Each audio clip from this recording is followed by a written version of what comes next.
In tropical sun, her palace gleams, marble refrigerated to 58 degrees for the Queen of the North. Brought to this island to tend its treasures, her palace of ice is turning mausoleum in a dying kingdom.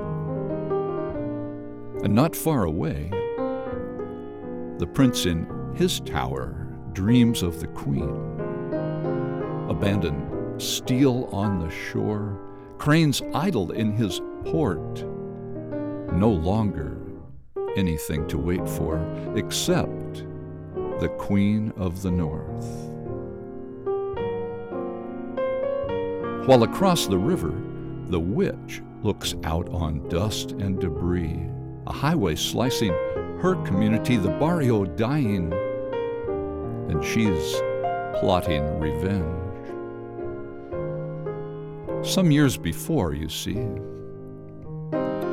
the prince had tried to restore the neighborhood where the music was born, where freed slaves had gathered and great musicians played big drums that now sit silent.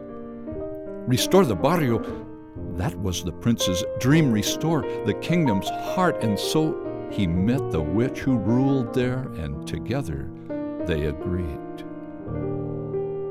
But this princess of Santeria had made a doll in his image, put spells inside, and thus one night the prince she did entice, and for days in the heat he lay enthralled. His projects languished, money disappeared, and painfully the prince learned this witch no longer commanded the people, and the dolls she made had only power for evil. And so he sought cleansing from the highest curandero who drove the witch from the barrio, leaving dead chickens, feral dogs, abandoned homes, and a fractured community in her wake. And not long after, to her a child was born.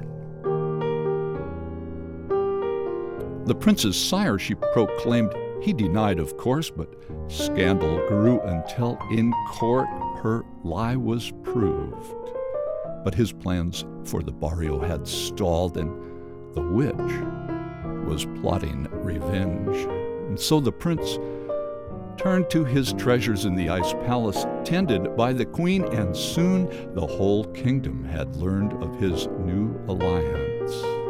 But he never told the queen about the witch, and one day the queen brought to her palace a magic doll, icon of the barrio, to be placed among the kingdom's treasures, for the witch had fooled the queen, who didn't realize the spells in this doll were meant for her. Desperate, the prince called the curandero, but alas, too late, and as if in a dream, the Queen of the North entered warm waves and melted away in the sea.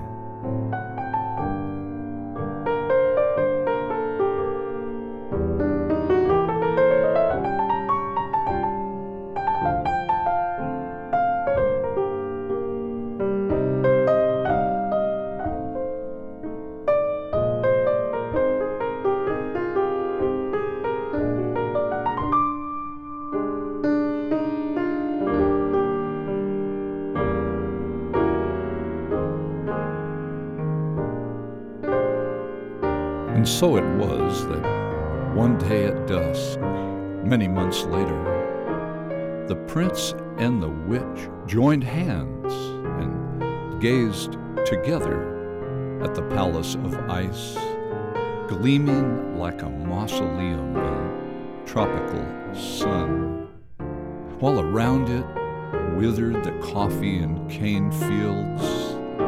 Silt clogged the port, and no spells could bring back the people or make the drums beat again.